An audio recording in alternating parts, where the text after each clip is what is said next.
2024లో ఒక మ్యాండేట్ ఇచ్చినారు, జనాలు మ్యాండేట్ ఇచ్చినారు.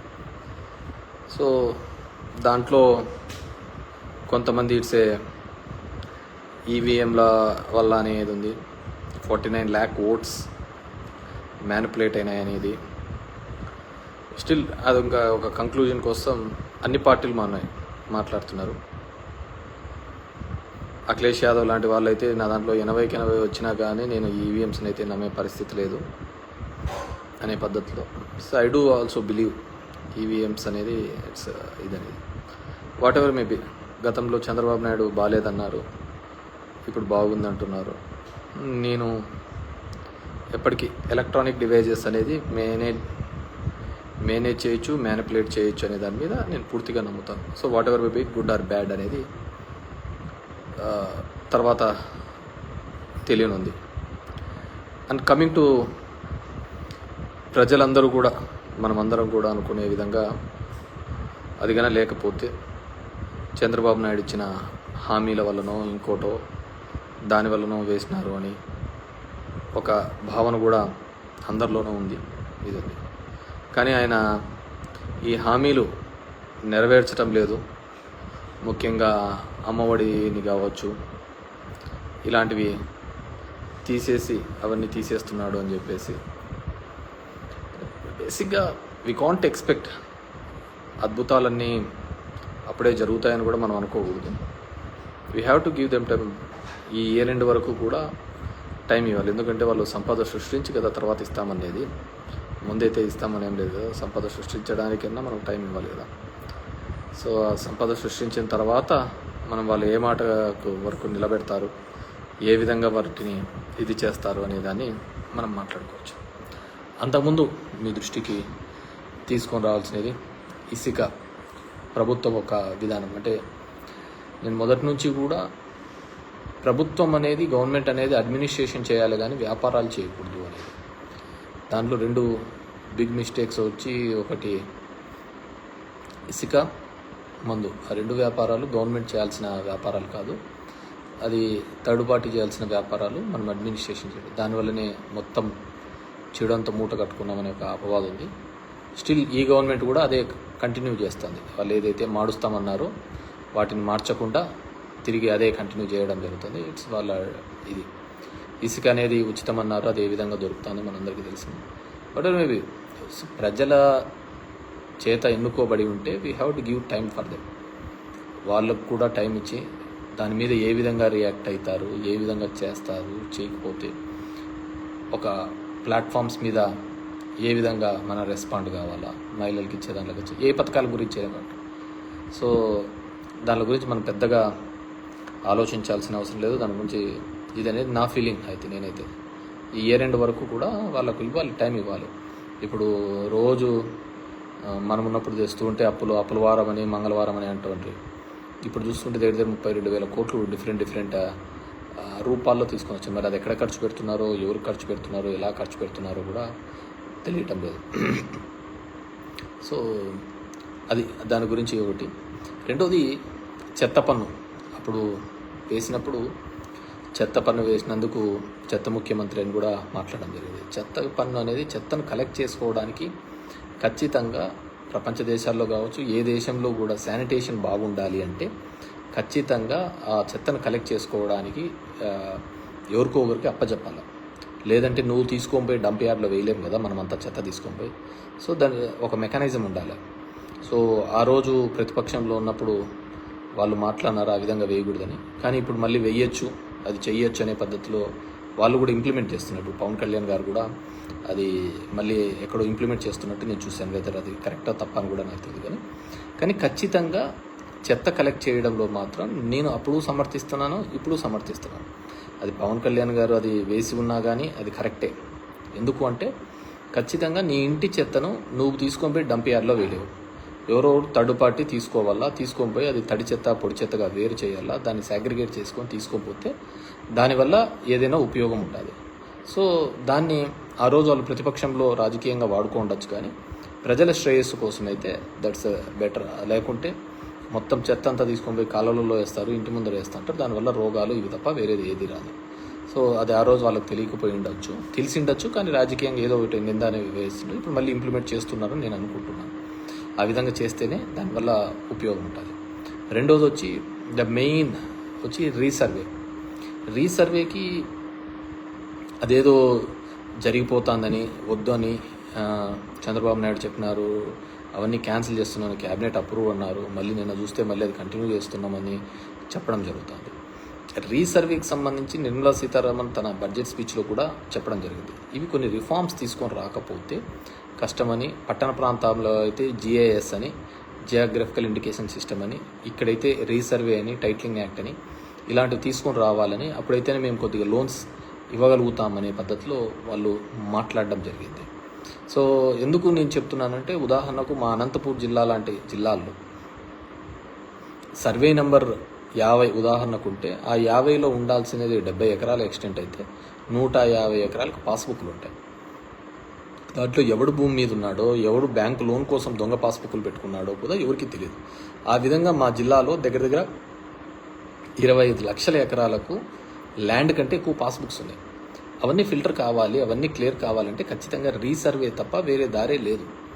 అది 100 years బ్యాక్ మనకు ఒకసారి రీసర్వే జరిగింది బ్రిటిష్ కాలంలో, మళ్ళీ ఇప్పుడు రీసర్వే జరుగుతుంది. అంటే భూమి ఎంతైతే ఉన్నామో, ఫీల్డ్ లెవెల్లో ఎంతైతే భూమి ఉంటుందో వాటిని గుర్తించి చేయడం. కానీ పొలిటికల్గా వాడుకొని వాటిని ఆ విధంగా చేయకూడదు, రీసర్వే అనేది నిలిపేస్తాము, దీనివల్ల అందరికీ ఇదని, మీ భూములన్నీ జగన్మోహన్ రెడ్డి తీసేసుకుంటాడని ఒక నెగిటివ్ ప్రచారం అయితే మొదలు పెట్టడం జరిగింది. ఏ విధంగా తీసుకుంటాడు జగన్మోహన్ రెడ్డి? పేదలకు ఇచ్చిన భూములే రిజిస్ట్రేషన్ చేసి ఇచ్చినాడు. అలాంటిది ఏ విధంగా తీసుకుంటాడు అనేది కూడా ఆలోచించలేరు అనుకుంటే డెఫినెట్గా నిజం నోరు దాటే లోపల అబద్ధం ఊరంతా చుట్టేసుకొని వచ్చినట్టు జరగాల్సిన నష్టం జరిగిందనేది అందరి యొక్క భావన. కానీ రీసర్వే లాంటివి డెఫినెట్గా ఇట్స్ అ రిఫార్మ్, అలాంటివి జరిగే తీరాలి. ఎందుకంటే దానికి గవర్నమెంట్ షూరిటీగా ఉంటుంది నీ టైటిల్కి. దానివల్ల 95% సివిల్ పంచాయతీలు, సివిల్ కోర్టులో డిస్ప్యూట్స్ అన్నీ తెగిపోతాయి. ఫీల్డ్ మీద భూమి లేకుండా చాలా పాస్బుక్స్, ఇప్పుడు మా జిల్లా చూస్తే 50 లక్షల ఎకరాలకు ఉదాహరణకు భూమి ఉంటే ఫీల్డ్ లెవెల్లో 75 లక్షల ఎకరాలకు పాస్బుక్లు ఉన్నాయి. సో అవన్నీ ఫిల్టర్ ఏ విధంగా అవుతాయి?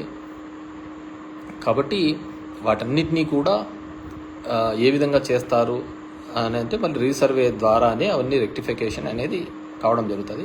లీగల్ డిస్ప్యూట్స్ అన్నీ పోవాలి అంటే, కానీ దానిలకు కూడా తప్పు పట్టడం జరిగింది. సో అందుకే నేను చెప్తున్నాను కదా, ఏమేమి చెప్పారు, ఏదేది చెప్పారు, ఇవన్నిటినీ కూడా అందరము కూడా పొలిటికల్, సరే ప్రజలకు ఆవేదన ఉండేది ఉంటుంది. సో నాకు అది చూస్తున్నప్పుడు ఈ ప్రస్థానం సినిమాలో సాయి కుమార్ డైలాగ్ గుర్తుకొస్తుంది, ప్రతి మనిషిని కదిలించేది ఒక ఆశ ఒక్కటే అని. ఆ విధంగా ఆ ఆశతోనో కోరికతోనో కొత్తగా ఏమైనా మంచి జరుగుతుందని ఒక ఆలోచనతో చేసింటారు. So we have to give time. ప్రభుత్వానికి కూడా మనం టైం ఇవ్వాలి. టైం ఇచ్చిన తర్వాత వాళ్ళు కూడా ఈ ఇయర్లో కూడా చేయలేకపోతే సరే, ఒక ఫైనాన్షియల్ ఇయర్ అంతా అయిపోయినా కానీ నువ్వు చేస్తూ ఉన్న హామీలు ఏమైనాయి, సంపద సృష్టిస్తానని. ఇప్పుడు అమరావతి అనే దాంట్లో ఒక్కొరికి ఒక కన్ఫ్యూజన్ అనేది, కొంతమంది లోన్ అంటారు, కొంతమంది గ్రాంట్ అంటారు, కొంతమంది మేము చూసుకుంటామని చెప్పేసి ఫైనాన్స్ మినిస్టర్ మేము అని చెప్పి లోన్ కిందకి వస్తుంది. డిఫరెంట్ బ్యాంకింగ్ సెక్టర్, ఏఐబి కావచ్చు, ఎక్స్టర్నల్ ఎయిడెడ్ బ్యాంక్ ఈఏబి గురించి కావచ్చు, వరల్డ్ బ్యాంక్ గురించి కావచ్చు, డిఫరెంట్ బ్యాంక్స్ నుంచి ఇప్పిస్తాము అని అన్నారు. మరి అది ఏ విధంగా ఇప్పిస్తారనేది ఇంకా ఇంతవరకు గైడ్లైన్స్ రాలేదు. సో ఆ విధంగా ఉంది. దానిల మీద కూడా క్లారిటీ లేదనమాట.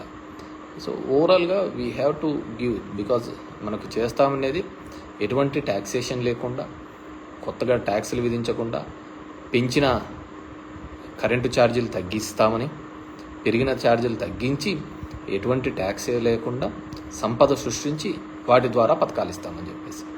సో మనం 2 నెలల్లోనే అద్భుతాలు జరుగుతాయనుకోవడం కూడా తప్పే, అద్భుతాలు చేస్తారనుకోవడం కూడా తప్పే. సో అది చంద్రబాబు నాయుడు గారు చేస్తారనేది ఇంకా పెద్ద తప్పు అవుతుంది. So we have to give time for them. And దాని లోపల కొన్ని చోట్ల ఈ గొడవలు కానీ ఇలాంటివి కానీ ఇట్స్ గుడ్ కల్చర్ కాదు అనేది మా భావన. ఎందుకంటే మనం వేసిన బంతి మళ్ళీ తిరిగి బౌన్స్ బ్యాక్ అవుతూ ఉంటుంది దాన్ని. సో అది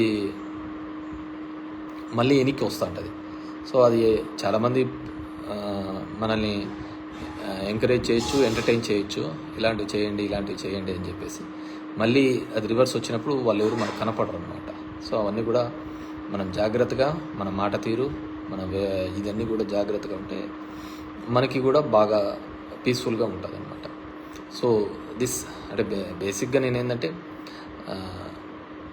మన వాళ్ళు వైసీపీ క్యాడరు వీళ్ళంతా చూడన్నా ఇట్లా చేసినాడు అని ఈ సోషల్ మీడియా ప్లాట్ఫామ్స్లో దీనిలో పెడుతుంటే సరే మనం కొద్దిగా టైం ఇవ్వాలా, టైం ఇచ్చిన తర్వాత చూద్దాం వాళ్ళ సంగతి అని చెప్పేసి. అదేవిధంగా అమ్మఒడిని తీసేసి తల్లికి వందనం అనేది ఇలాంటివన్నీ పెట్టడం ఇంకా ఇప్పుడు లేదు, నెక్స్ట్ ఇయర్ అంటున్నారు. చూద్దాం నెక్స్ట్ ఇయర్కి ఏ విధంగా చేస్తారు. బేసిక్గా నేను జగన్మోహన్ రెడ్డి ఇప్పుడు ప్రభుత్వంలో ఒక ఎమ్మెల్యేగా కావచ్చు అబ్జర్వ్ చేసినది ఏంటంటే జగన్మోహన్ రెడ్డి గారు ఎక్కడా కానీ ఫ్రీబీస్ ఇవ్వలేదు. అందరూ ఏం చేస్తున్నారంటే ఉచితంగా పథకాలు పంచుతున్నాడు అనే ఒక తప్పుడు భావం తీసుకొని రాగలిగినారు. కానీ ఆయన ఎప్పుడూ కూడా ఉచితంగా పథకాలు ఏది ఇవ్వలేదు. అమ్మఒడి ఇచ్చినాడు అంటే స్కూల్లో పోయే డ్రాప్అవుట్స్ తగ్గినాయి, స్కూల్లో జాయిన్ అయ్యే వాళ్ళు పర్సంటేజ్ పెరగడం జరిగింది. నాడు నేడు చేసినారంటే ఒక గవర్నమెంట్ ఇన్స్టిట్యూట్ని డెవలప్ చేసే కార్యక్రమం చేసినాడు, ప్రైవేట్ ఇన్స్టిట్యూట్ని కాకుండా ఇది. సో అది అమ్మఒడికి అనేది ఉపయోగపడింది. విద్యా దీవెన, వసతి దీవెన అంటే హైయర్ ఎడ్యుకేషన్లో చదువుతున్న పిల్లలకు ఉపయోగపడేది. సో వాళ్ళందరికీ అర్థం కాలేదు హైయర్ ఎడ్యుకేషన్లో చదివే దానిలో ఆ డబ్బులంతా జగన్మోహన్ రెడ్డి ఫీజుల రూపం ద్వారా మన అమ్మద అకౌంట్లో వేస్తున్నాడు అనే విషయాన్ని గుర్తించలేకపోయి ఉండొచ్చు, ముఖ్యంగా దీనిలో యువతకు చూస్తే. అదేవిధంగా మహిళా సంఘాలకు డబ్బులు ఇచ్చినాడు అంటే ఎస్, అంతకుముందు రుణమాఫీ అనే పేరుతో ఎక్కడైతే మోసపోయిన మహిళా సంఘాలు ఉన్నాయో అవి ఏ గ్రేడ్ నుంచి డి గ్రేడ్కి వచ్చినాయి. దాన్ని మళ్ళీ అప్లిఫ్ట్ చేయడానికి కోసమే దాన్ని డి గ్రేడ్లోకి నుంచి ఏ గ్రేడ్లోకి తీసుకొని రావడం జరిగింది.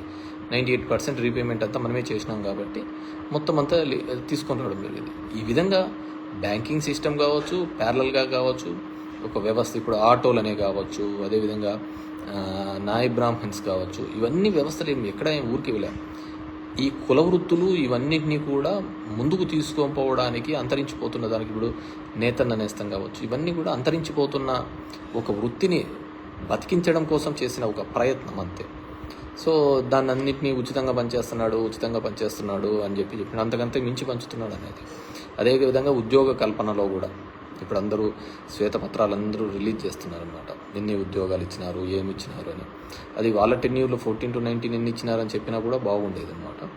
ఇప్పుడైతే ఒక ప్యారలల్ వ్యవస్థ, అది జగన్మోహన్ రెడ్డి ఉన్నా లేకున్నా, అది ఇంకొక 100 సంవత్సరాలైనా కానీ ఆ సచివాలయ వ్యవస్థ, ఆ సచివాలయాలు అనేది జగన్మోహన్ రెడ్డి గారు ఏర్పాటు చేసినది అవి జీవితకాలం ఉండే సిస్టమ్. సో దానిలో ఏ విధంగా సబ్సిక్వెంట్ గవర్నమెంట్స్ వాడుకుంటాయి లేదు అనేది వాళ్ళ ఇష్టం.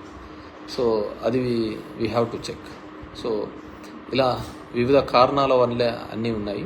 అండ్ ముఖ్యంగా ఓట్స్కి సంబంధించి 49 లక్షల ఓట్లు కేవలం మన ఏపీలో ఆ ఫిగర్ మ్యాచ్ కాలేదు పార్లమెంట్ ఎలక్షన్స్లో అనేది కొన్ని సంస్థలు చేసుకున్న వాటి ద్వారా రావడం జరిగింది. 79 సీట్లు దేశవ్యాప్తంగా ఈ విధంగా అవకతవకలు జరిగినాయని కూడా జరగడం జరిగింది అన్నమాట. సో దాని మీద పూర్తిగా కూడా ఒక ఎంక్వైరీ జరగడమో లేకుంటే ఇంకో పద్ధతి ద్వారా వస్తేనే తప్ప వాటిని మనము కరెక్ట్గా చెప్పలేము. ఎవరో చెప్తున్నారు ప్రజలు ఆశపడి మోసపోయినారట. మనిషిని బతికిచ్చేదే ఆశ. సో ఆ ఆశ పడ్డంలో తప్పు లేదు, అది నెరవేరుస్తారా లేదా అనేది తర్వాత ఇట్స్ వాళ్ళ ఇదనమాట. We have to see. పాపం ముఖ్యంగా రాయలసీమ ప్రాంతంలో అయితే వర్షాలు లేక రైతులు ఇబ్బంది పడుతున్నారు, పనులు లేక ఇబ్బంది పడుతున్నారు. చాలా ఇబ్బందికరమైన పరిస్థితులు ఉంది. ఎందుకంటే కొన్ని గ్రామాలలో తాగునీళ్ళకు కూడా ఇబ్బంది కలిగే, ఎందుకంటే వాటర్ టేబుల్ పడిపోతుంది, వాటర్ టేబుల్ బాగా డౌన్ఫాల్ అవుతుంది. We have to see. Pawan Kalyan గారికి ఇప్పుడు తీసుకున్నారు Panchayati Raj ministry, it is challenging. ఆయన కూడా నేను విన్నాను ఇక్కడ బ్లీచింగ్ పౌడర్ ఇది లేదు, దీనికి ఇది లేదు అని చెప్పేసి కూడా వినడం జరిగింది. సో జగన్మోహన్ రెడ్డి గారు ఇట్లా ఎప్పుడు కారణాలు చెప్పలేదు. ఎందుకంటే 100 కోట్లు కేవలం 2019లో దిగిపోయేటప్పుడు టైం పెట్టినా కానీ బడ్జెట్లో డబ్బులు లేవు, ఇవి లేవు అని చెప్పలేదు. తన వంతుగా తను చేయాల్సినది కొన్ని రిఫార్మ్స్ తీసుకొని రావడం జరిగింది. ఇప్పుడు మెడికల్ కాలేజ్ కావచ్చు, పోర్ట్స్ కావచ్చు, హాస్పిటల్స్ కావచ్చు, స్కూల్ ఎడ్యుకేషన్ కావచ్చు, కొన్ని రిఫార్మ్స్. నేను కూడా అన్ని రిఫార్మ్స్ అంత త్వరగా జనంలోకి ఇంజెక్ట్ చేయడం కూడా తప్పే నేను అనుకుంటున్నాను. వీ హ్యావ్ టు ఆ ఫ్లోలో పోతుండాలి. జనాలకి ఏది అనుకుంటారో దాని ఫ్లోలో పోతుండాలి. కానీ వాళ్ళని కొత్తగా మనం నేర్పించాలనే ఒక ప్రయత్నం చేస్తా అంటేనే పెద్ద తప్పు.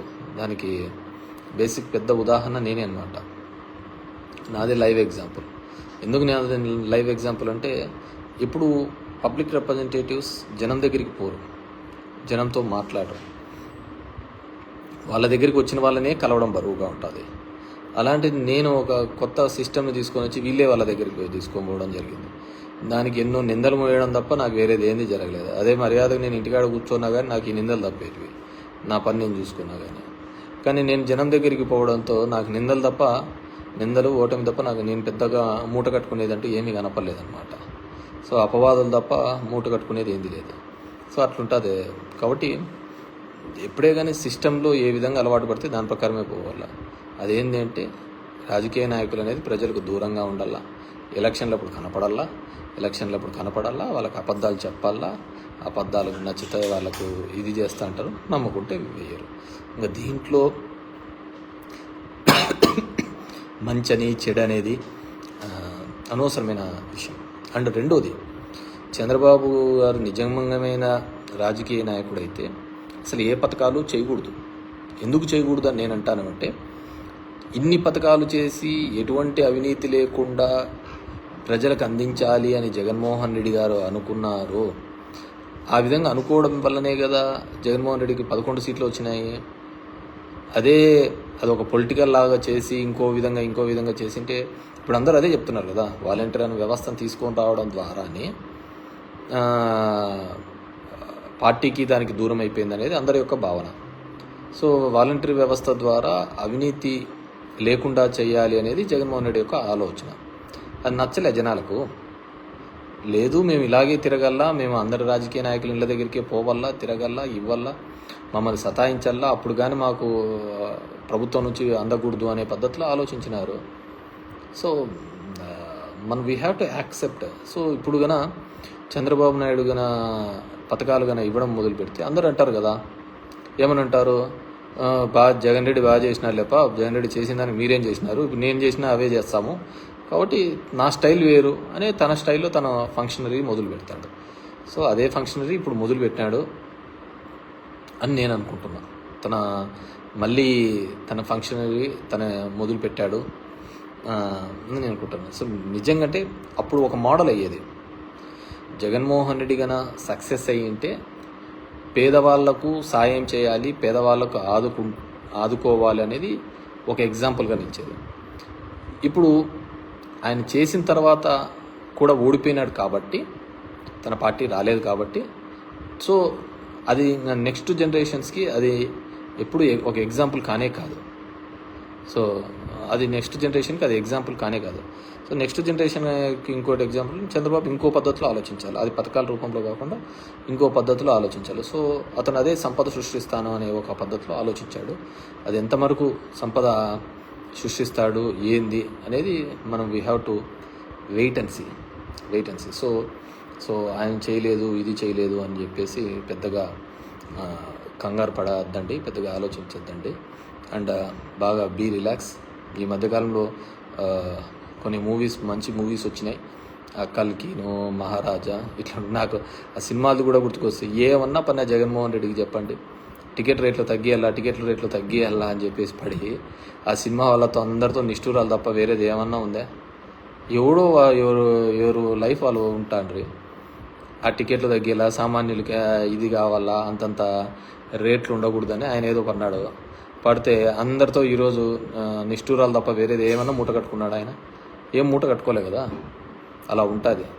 సో ఎప్పుడైనా కానీ జనాలకు ఆ రోజు అది అవసరం ఏం లేదు. బ్లాక్లోనే టికెట్ పెట్టుకొని కొనుక్కొని పోతారు ఫ్యాన్స్కి వాళ్ళ సినిమాలో వస్తే. అలాంటిది నువ్వు ఆ టికెట్ తగ్గిమని చెప్పడానికి చెప్తే వాళ్ళు ఎందుకు యాక్సెప్ట్ చేస్తారు? So it's craze. మనం వాళ్ళకి తగ్గిస్తున్నాము ఇదేదైనా వాళ్ళు ఆలోచించరు. ఆ విషయం గురించి వాళ్ళకి తెలియదు కదా, మనం నీకు మంచి చేస్తున్నాము అనేది. వాళ్ళ సినిమా ఫ్యాన్ ఎంతైనా పెట్టిపోవాలా అనేది వాళ్ళ ఆలోచన. మనం ఎవరు వాళ్ళ ఆ రేట్లు తగ్గించాలనేది అలా అనుకున్నాము. అందరితో ఒక ఇండస్ట్రీతో అందరితో కూడా మనం చెడు మూట కట్టుకోవడం జరిగింది. నా ఎస్సీలు, నా ఎస్టీలు, నా బీసీలు అని అన్నారు. మిగతా ఆ సెక్షన్ ఆఫ్ ది పీపుల్ నీతో సెయిల్ అయినారో లేదో తెలియదు, కానీ మిగతా సెక్షన్ ఆఫ్ ది పీపుల్ అందరూ కూడా నెగిటివ్ అయినారు కదా. వాళ్ళైనా మేము వద్దా అని. పోనీ ఎవరినైతే భుజాన్ని ఎత్తుకున్నారో వాళ్ళన్నా మనతో తోడొస్తున్నారా? తోడొచ్చింటే ఈ పరిస్థితి అయితే ఉండేది కాదు కదా. తోడొస్తే ఈ పరిస్థితి అయితే ఉండేది కాదు కదా. సోషల్ ఇంజనీరింగ్ అనే కాన్సెప్ట్ తీసుకొని వస్తుంది. ఓసీలకు జనరల్గా వచ్చిన సీట్లను కూడా బీసీలకు ఇచ్చినాడు.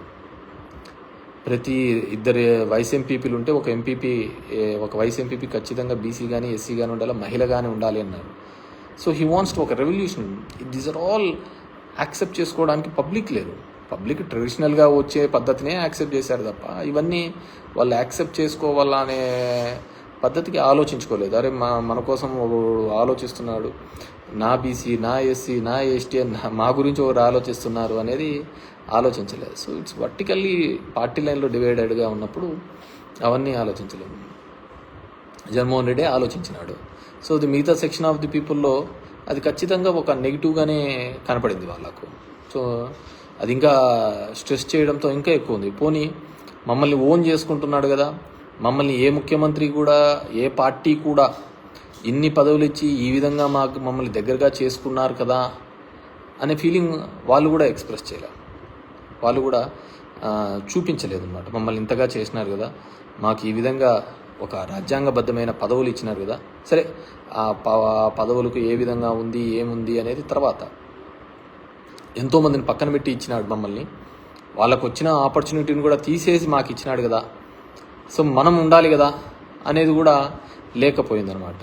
సో దీంట్లో మనిషి ఒకటి ఆశ కోరికలు దీని మీద తప్ప వేరేది ఏది కానీ దీంట్లో కనపడదన్నమాట.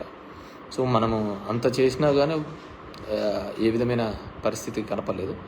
సో ఐ విష్ ఎవ్రీవన్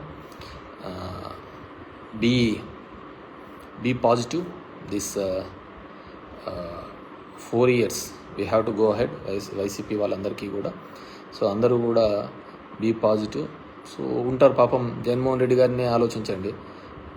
ఇంట్లో వాళ్ళు అతన్ని ఇబ్బంది పెడుతూ, బయట చంద్రబాబు నాయుడు ఇబ్బంది పెడుతూ, పైన బీజేపీ ఇబ్బంది పెడుతూ, ప్రతి ఒక్కరూ ఏదో విధంగా అతన్ని క్రష్ చేయాలా అని వాళ్ళ అహాన్ని చూపించుకోవాలనే ఒక ప్రయత్నం చేస్తున్నారు.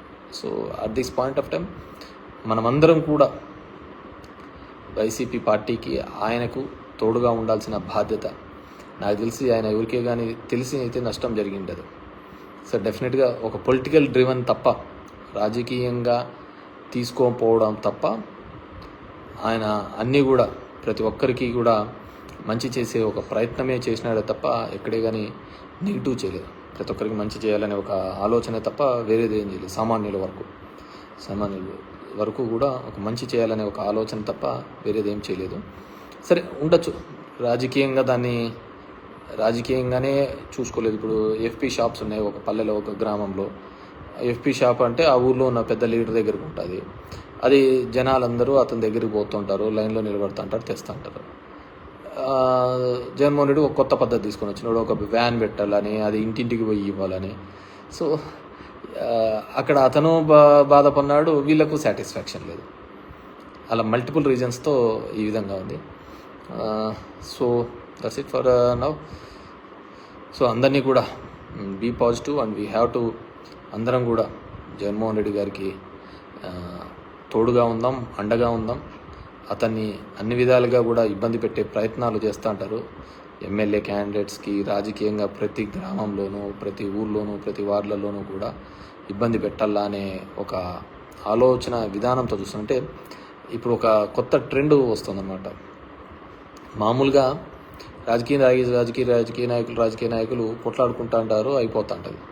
ఇప్పుడు అదంతా అయిపోయిన తర్వాత దానికి సంబంధించిన అధికారులను కూడా, ఐఏఎస్లను, వీళ్ళను అప్పుడైతే ఎవరైతే ఉన్నారో వాళ్ళను కూడా కంప్లైంట్లు పెట్టాలా, కేసులు పెట్టాలనే ఒక ఆలోచన చేస్తున్నారు.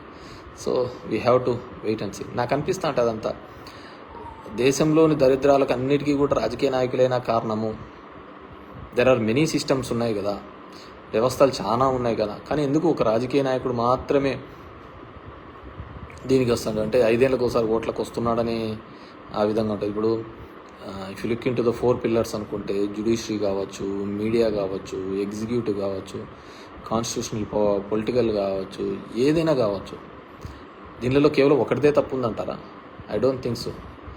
కింద నుంచి పబ్లిక్ దగ్గర నుంచి పై వరకు ప్రతి ఒక్కరిది ఏదో ఒక సందర్భంలో వాళ్ళ ఆశ, వాళ్ళ కోరికల మీద, అది కులం మీదనో, మతం మీదనో, అవకాశవాదం మీదనో, ప్రతి ఒక్కదాని మీద ఏదో విధంగా రన్ అవుతానే ఉందన్నమాట. సో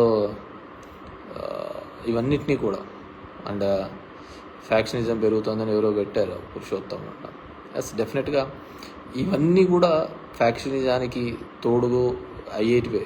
ఒకరికొకరి మీద ఒకటి కలిసి వచ్చి ఫ్యాక్షనిజానికి ఇంకో విధంగా ఒక అన్రెస్ట్ వచ్చిందనుకో, అన్రెస్ట్ వచ్చినప్పుడు డెఫినెట్గా అందరూ రివోల్ట్ అవుతారు, అందరూ రోడ్ల మీదకి వస్తారు. ఆ రోడ్ల మీదకి వచ్చినప్పుడు, ఆ రివోల్ట్ వచ్చినప్పుడు డెఫినెట్గా నో వన్ కెన్ స్టాప్ అనమాట. ఎందుకంటే మనం చూసాం ఈ దేశంలో ఉల్లిగడ్డల రేట్లు పెరిగినప్పుడు కూడా ప్రభుత్వాలు పడిపోయిన దేశం ఉంది అనమాట. కాబట్టి ప్రతి ఒక్కటి కూడా అదే విధంగానే ఉంటుంది. దీంట్లో మంచికి చెడుకు లేదు, కేవలం స్వార్థానికి, ఆశకు, కోరికలకు తప్ప దీంట్లో వేరే ప్లేస్ లేదనమాట ఎక్కడ కానీ. సో దాన్ని బట్టి మనం కూడా పోతూ ఉంటే బాగుంటుంది. So I wish all the best. So చాలా రోజులైన తర్వాత కానీ ఒక ఇది అండ్ అందరికీ నేను కోరుకునేది ఒకటే, don't expect much from Chandrababu Naidu. ఏదో ఆయన చెప్పిన పథకాలని రాత్రికి చేసేసి అద్భుతాలు చేస్తాడు అని చెప్పేసి మనంగా అనుకోవాల్సిన అవసరం లేదు. ఎందుకు చెప్తున్నానంటే డెఫినెట్గా గతంలో అతను ఎప్పుడు చేసిన దాఖలాలు లేవు. అండ్ జగన్మోహన్ రెడ్డికి జరిగిన తర్వాత 11 సీట్లు ఇచ్చిన తర్వాత, ఇన్ని పథకాలు ఇంత మంచి అవినీతి లేకుండా జరిగిన తర్వాత 151 నుంచి 11 సీట్లకు తీసుకొని వచ్చిన తర్వాత ఇంకే రాజకీయ నాయకుడికైనా సరే కొద్దిగా ఆలోచన ఉంటే అతను ఖచ్చితంగా ఇలాంటి పథకాలు ఏవే కానీ చెయ్యడు. ఎందుకంటే అన్ని చేసినా కానీ జగన్మోహన్ రెడ్డికి ఏం చేశారు అనే ఒకటే బిగ్ క్వశ్చన్ మార్క్. సో కాబట్టి ఎవరే కానీ నాకున్న అంచనా ప్రకారం అయితే ఎవరు చేయరు. ఏదో ఎలక్షన్లకు 2 నెలల ముందు వస్తూ అంటారు, నీకు ఏది ఇష్టమైతే అది ధర్మవరానికి సముద్రం కావాలంటే తీసుకొని వస్తామంటారు, ఇంకోటి కావాలంటే తీసుకొని వస్తారు, అట్లేదో మాటలు చెప్తా అంటారు, పోతా అంటారు.